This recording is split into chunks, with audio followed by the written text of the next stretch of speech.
The sentiment surrounding Kyle Appleford has shifted from near universal support to a very sharp, bifurcated polarization.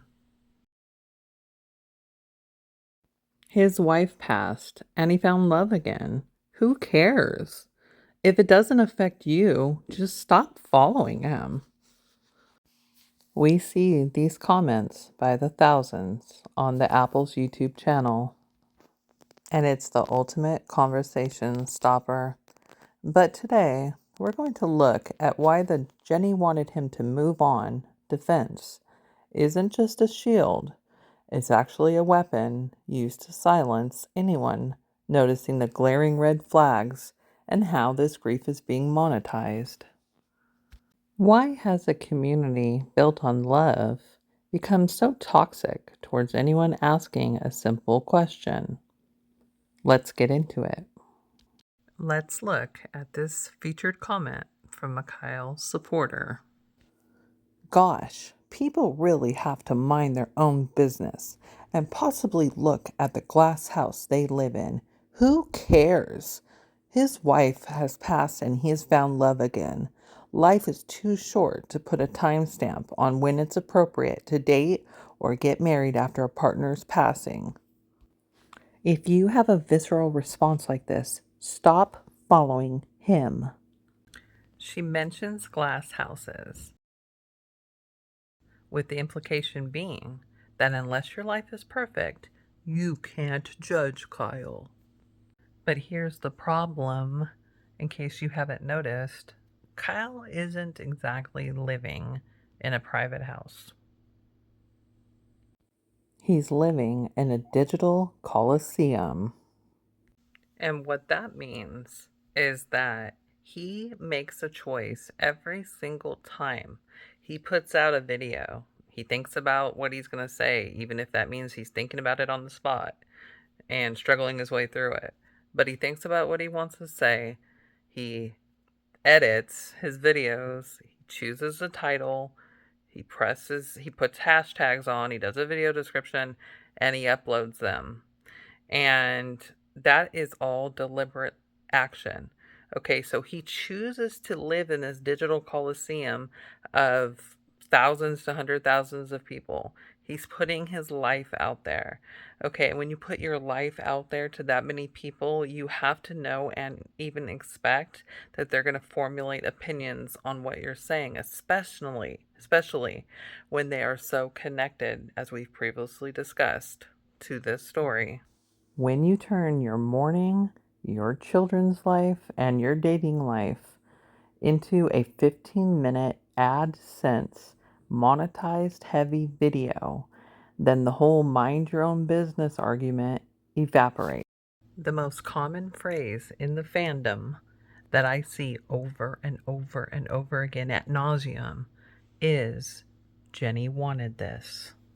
And it's used for everything from the timeline of the new relationship to when it debuted on the page to it even being on the page to Kyle's decision to take his kids away from Jenny's family and move to Arizona. I mean, it really has gotten extreme and out of control. But let me ask you this question. Did Jenny consent to the content or to the actual move on?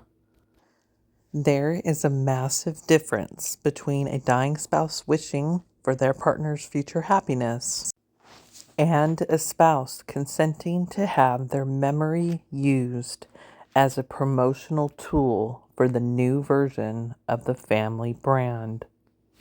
By constantly invoking Jenny's name to defend Kyle's choices, the fans are actually doing the very things that they accuse critics of. And that is, they are being parasocial. They are, in effect, speaking for a woman who is no longer here to clarify her intent. And that is so disrespectful. So, why does Kyle creep people out? It's not just the dating. it's the performance. We're seeing a growing trend of grief to influencer pipelines. When a viewer expresses a visceral response of discomfort, well, they are told to stop following. But why is the burden on the viewer, on you and I, to look away from something that's objectively strange, rather than on the creator to act with even a little bit of decorum? When a community's only response to criticism is leave if you don't like it, you're no longer in a fandom. You are in an echo chamber. So let's follow the money, right? If Kyle moved on privately, there would be no controversy. The controversy exists because the moving on is the product. And the thing is that they actually do care. It's just that they care more about the happy ending than they did about Jenny's wishes. For her very difficult cancer journey, one in which she passed away from, to become a living legacy, a diary, a video diary for her children so that they can hear her and see her fight and see her try to push on through tears and physical pain and anxiety and depression. She wanted them to see these things. But it seems that these people care more about the happy ending, more that Kyle ends up in a happy marriage than they do about Jenny's intention for the page to serve as a diary for her kids to look back on one day. And that to me just absolutely blows my mind. It's so sad. So it's entirely possible for two things to be true at the same time.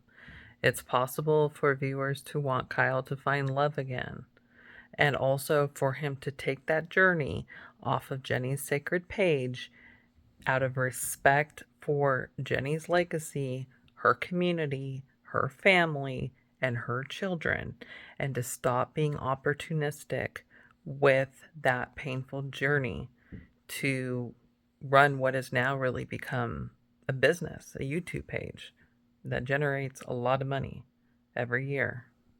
So, yes, Kyle can find love. Viewers can believe that he can find love and that he should find love.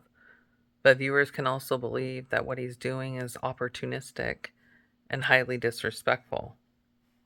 Two things can exist at the same time. I know it's hard to believe for a lot of people. Using a late wife's supposed permission to allow a creator to go in this direction and not have to face any of the consequences of their public actions is, quite frankly, the most absurd part of this entire story.